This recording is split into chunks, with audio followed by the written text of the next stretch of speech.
Uy, musta? Alam mo ba, meron palang mga sideline o side hustles o racket na pwede palang pagkakitaan na 100,000 pesos a month pataas. Actually, yung iba dyan kilala nyo na. Yung iba baka ngayon nyo lang narinig. Pero ito, kwento ko sa inyo. Yung unang-una, kasi ito, I'm sure alam nyo na. Ito yung vlogging or blogging.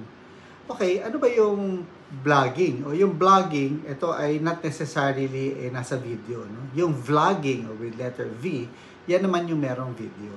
Actually, yung nasa gitna niyan, yung tinatawag na podcasting.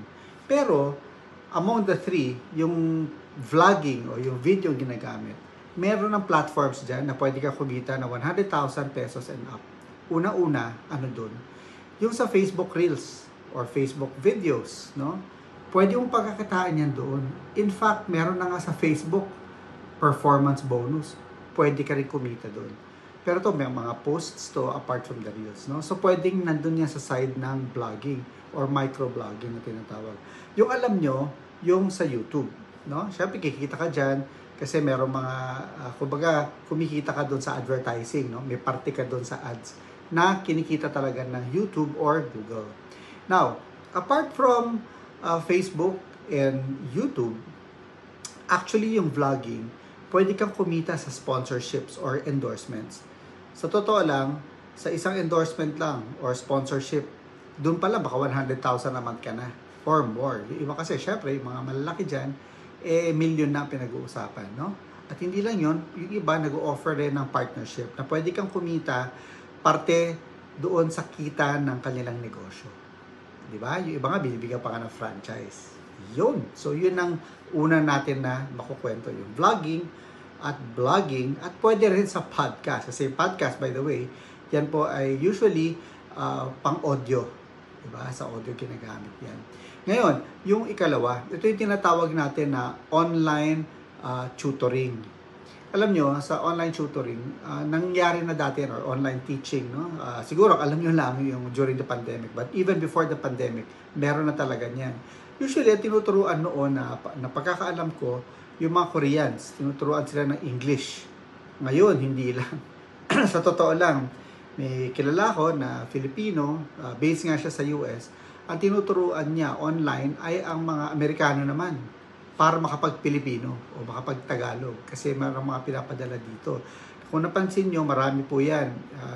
Ang alam natin nung araw, yung mga pare, di ba?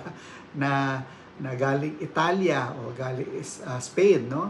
Na tinuturuan sila mag-Tagalog. So marami pa po. Yung mga gusto magnegosyo kasi dito ng mga banyaga, ay nagpapaturo po sila ng Tagalog or Filipino. So pwede po yan apart from English. So online tutoring po, may mga platforms po yan, may mga websites na pwede nyo applyan at yun, gagawin po kayong online tutor or online teacher.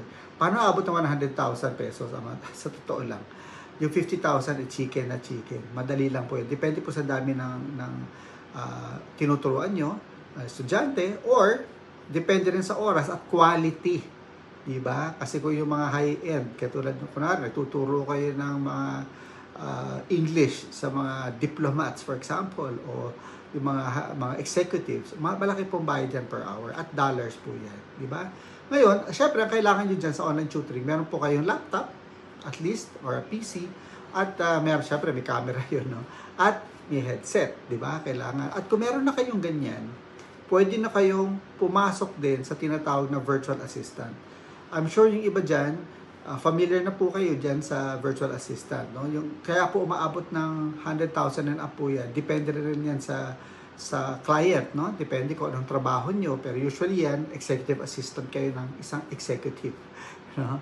Or, kayo po ay may konting work in terms of coordinating for projects, pati po sa sales, no? Sa real estate. Usually, mga clients po dyan ay nasa abroad. Most likely po nasa US, no? Yun po sila kasi marami po dyan yung mga small businesses.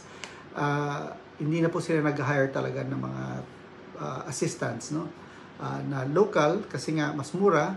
At the same time, ang bayad po sa atin dyan ay dollars. Depende po sa contract nyo kasi depende na sa oras. Yung iba kumukuha po ng mga 2-3 kliyente. No? So, ang maganda po dyan, yan, sa 2 clients, for sure, that's like already 100,000, sure po yan. Kasi po, ang kitaan po dyan, mga $10, $20, up to $50 an hour. Depende po sa work na gagawin nyo. Yung iba, kumukuha lang ng mga copywriting, kukuha ng a bit of help sa video editing or design, no? Or graphics. So, yun po kasama na rin, nalilinya na rin po yan doon po sa virtual assistant. But mostly, executive assistants or project management po. No? Okay, so again, dahil may equipment na kayo, naku, meron pang isang katabihan or halos katulad, which is actually game testing. Yung game testing, nangyayari na yan nung kasagsagan ng mga game apps pa lang nung nag-start sila. Pero ngayon, mas marami na. So, marami pong ang kumpanya gumagawa po ng mga game apps at bago po ilabas yan at habang tumatakbo yung app na yun, merong game testers na tinatawag. So, yung pong mga ganyan, malaki po bayad dyan. Yung iba po, either per game, per work, or per task, or pwedeng multiple games ang ginagawa nyo. Depende sa oras, pero napakalaki po ng kitaan dyan. No? Kung di ako nagkakamali, ang minimum po dyan is like $30-50 an hour. So, sure na sure po yan na aabot na 100,000 pesos a month. Kung at least dalawang kliyente meron kayo dyan. Pero yung iba dyan na mas kilala na mga games, doon pa lang po, parang kumikita na sila ng $2,000 and up, no? Per month. Okay, so, ang isa pa na medyo katabi niyan, mas grand ng konti, yung tinatawag na remote work consolidator. No? Ano po yung remote work consolidator? Ito po, pwedeng either meron pong mga work na nakukuha as virtual assistant or as online tutoring. Pero normally hindi naman ganun. Pero usually online work, including game testing. No? Ang gagawin po niyang mga yan, pumupunta po sa mga different platforms na may mga sideline o racket na tinatawag or projects. No?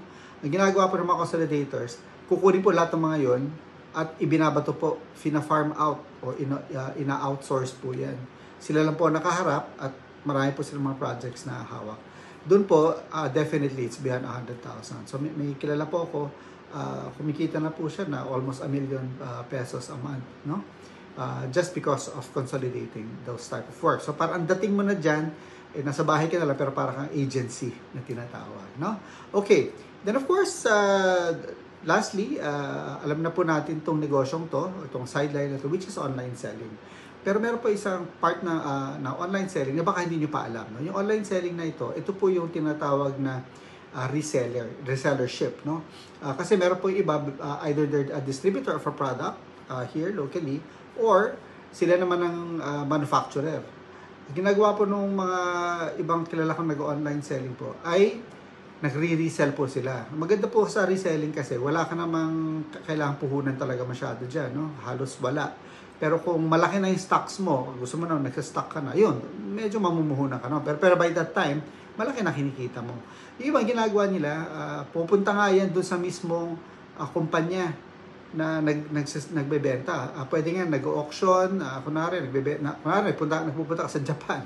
Diba? Nandun ka mismo sa store. Nagbebenta ka ng relo, bag, jewelry, etc. No? So, iba naman, mga personal care items. No? Mga from pabango, from mga pang-makeup, lipstick, and all those things.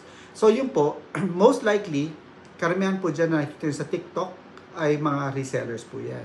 Ang mga main store niyan, pwedeng nasa Lazada or Shopee or others. No? So, ang maganda po dito, ang online selling po ay nag-mature na merkado. So, bukod dun sa sarili mong tindahan, nagre-resell ka, at the same time, may kasama na rin component yan na video. No? So, tandaan po natin. So, I'm sure bukod po dito sa 6 na nabanggit ko, marami pa pong iba. Pero ito po ang pinaka pundasyon na pwede nyo gamitin at wala po tayong excuse na wala po tayong paraan para po kumita. Dahil itong mga sinabi ko po sa inyo, sa totoo lang, halos wala po talagang puhunan.